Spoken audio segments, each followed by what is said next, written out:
1. Wipe down the bottom of your shoe and the loose sole with a wet rag. Clear away any dust or dirt that's gotten lodged in between the sole and the bottom of your shoe. After cleaning your shoe, let it dry completely. If there's old glue from the sole stuck to the bottom of your shoe, dip the rag in acetone nail polish remover and scrub at the glue until it comes off. 2. Scratch the loose sole and the bottom of your shoe with sandpaper. Use a coarse sandpaper that's between 40 to 60 grit. The scratches will give the shoe repair glue something to stick to. 3. Apply shoe repair glue to the loose sole and the exposed bottom of your shoe. Apply the glue with a 1 cm, 0.39 in, round paintbrush. Paint the glue on with the brush so there's an even layer over the whole top surface of the loose sole and the exposed bottom of your shoe. You can find shoe repair glue online or at your local shoe store.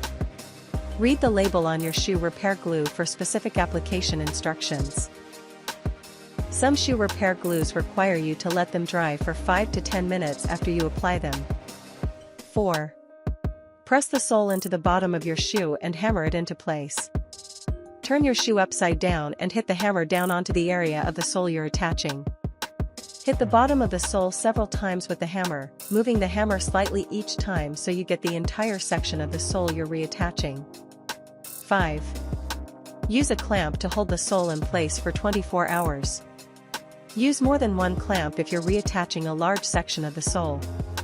Attach the clamp to your shoe so one end is pressing down on the top of your shoe and the other end is pressing up on the bottom of the sole. 6. Remove the clamp from your shoe after 24 hours.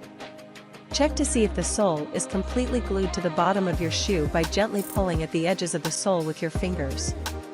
If the sole doesn't budge, your shoe is fixed and ready to wear.